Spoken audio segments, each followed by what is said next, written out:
You know what? I'm really happy with our play. We took down a number 11 seed. We're number 22 and didn't play as well against the Czechs as we would have liked. They came out and just killed their serves. So, we're learning still. I'm still coming back. I'm still only 9 months out, and Emily and I have only played like 8 matches together. So we're still learning, and I'm really, really proud of us this far.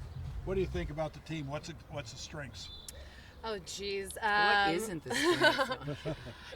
We communicate really well on the court, and we can both swing from anywhere along the net. So I think that when